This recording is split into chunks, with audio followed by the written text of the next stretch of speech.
As a prisoner for the Lord, then, I urge you to live a life worthy of the calling you have received. Ephesians 4, verse 1.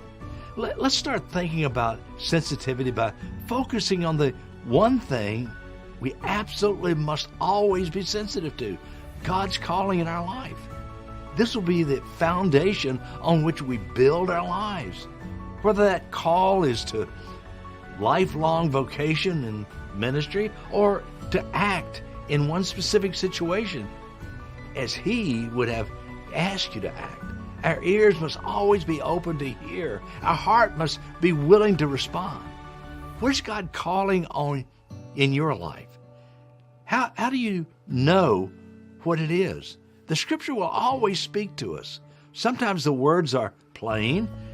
You've been called to, period, whatever that is. The Spirit will also speak teaching and guiding His children as followers of Christ. And God often uses other hearts who are committed to Him to help us along the way. See, we are a team. We need to keep our ears open and our hearts open to what others have to say to us, and be obedient to whatever the Scripture has to say to us. Then we need to respond.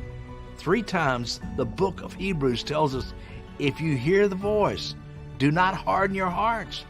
Man, if He speaks, don't harden your heart. God extends His call, but He has given us the choice to accept His invitation, to be part of His work here on this earth, or to harden our hearts and say, no, I'm not going to do that. Sensitivity is always about listening intently to the voice of God and obeying. How we do on the job with family, friends, depends on our character.